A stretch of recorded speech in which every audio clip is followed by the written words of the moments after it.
Здравейте! Намираме се в Интерекспо център, където до 4 октомври се провежда изложението Копис. При мен в момента са Лора Щиркова и Венцислав Джоков, които представят една изключителна изложба тук.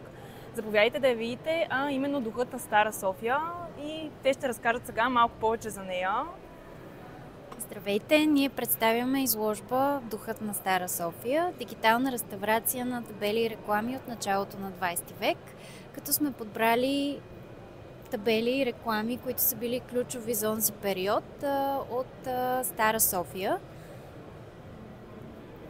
Стара София си има предвид центъра на София и района между Дондуков, Мария Луиза и Раковска. За кой период става въпрос? Става въпрос за първата половина от 20 век. Как се вдъхновихте за тази изложба? Участвахме на отворена покана на Квартал фестивал тази година, като темата беше Духът на Стара София, и ние така се вдъхновихме да се разровим в стари архивни материали, да потърсим такива табели, които да представим и да пресъздадем атмосферата и духът, който е бил тогава по софийските улици. Трудно ли беше това намиране на табели, на информация? Имахме предизвикателства, но все пак имаше достатъчно дигитални ресурси, благодарение на Стара София, откъдето успяхме да се вдъхновим от такива архивни фотографски материали, като предимно сме намерили черно-бели такива. Съответно, едно от предизвикателствата и така част от креативната ни работа беше да си представим какви цветове биха били тези табели и така да ги представим по един съвременен начин, да могат да се разбират, да се възприемат и да бъдат поставени в някаква среда. Може ли малко по-подробно да разкажете за процеса? За процеса първото, което е да намираме подходящи примери от архивни фотографии. Харесваме си ги така, че да бъдат атрактивни от гледна точка на шрифт и на типография, и самата локация, за която са, пак да има някаква интересна история около нея. Подбирали сме пивници, ресторанти, сладкарници, различни ателиета за различни занаяти, магазини, тип места, на които се предлагат различни услуги. И когато си подберем подходящите фотографии, подходящите примери, включваме ги в компютъра, използваме графични редактори, защото обикновено тези фотографии са на някаква улица, за фон се виждат фасадите, нещо се случва на улицата и съответно табелата е някъде на заден план, някаква малка част, като не се вижда абсолютно много добре в повечето случаи. Ние понеже имаме разбиране в шрифти, дизайн и букви, чрез разбиране сме ги възстановявали. Изправяме перспективата, включваме в софтуер и чрез вектор, криви на Безие. Който знае. Да. Векторизираме по някакъв начин, може да се каже, едно ги изчертаваме.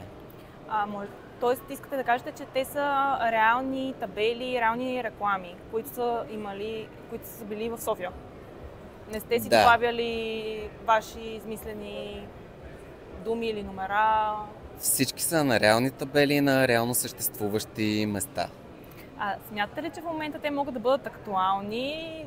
Дали чисто като дизайн, дали хората имат интерес така да изглеждат днешните реклами и табели? Интерес има от гледна точка на любопитство към това какво е било, как е било, и всъщност ние докато ги реставрирахме, открихме такива бисери, такива изказвания, каквито според мен днешните рекламни агенции могат само да се вдъхновяват от към креативност, творчество не само на изписване, на съдържание на това, което е казано. Разбира се, някои са и смешни, забавни, но пък улавят вниманието. Според нас има поле за развитие на тези ретро табели. Със сигурност забелязваме места, които са насочени към едно такова по-ретро усещане. И така, винтидж излъчване. Да, аз също смятам, че се среща, особено в социалните мрежи, има така сякаш тенденция към старото, сега да се завърне. Старото се завръща. Много ви благодаря и ще споделите ли какво планирате за напред, малко повече за вашата дейност? Ние се занимаваме с графичен дизайн и специализираме най-вече в изработката на шрифтове, правим калиграфия, учили сме за това и развиваме тази си дейност.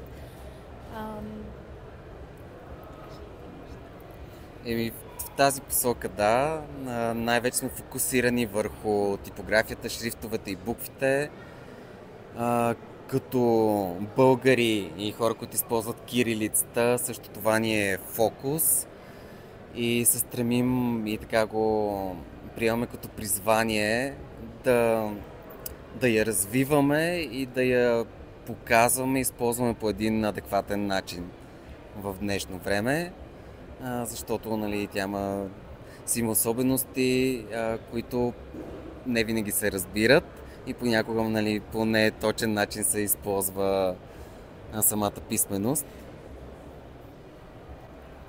Нещо, което искаме да продължим с тази изложба е всъщност да я разширим, тъй като в момента тя е посветена на старата част на София, стария квартал. Бихме искали да разширим към цяла София, съответно да включим други градове, като Пловдив, Варна, Бургас, Русе, където със сигурност сме видяли такива много интересни примери и в последствие тази изложба да се превърне в една колекция от спомени от царство България и така да върнем, да възстановим този дух и тази атмосфера, която така иначе остава изгубена в архивите и трудно човек може да я достъпи, ако няма неща около него, които да го провокират.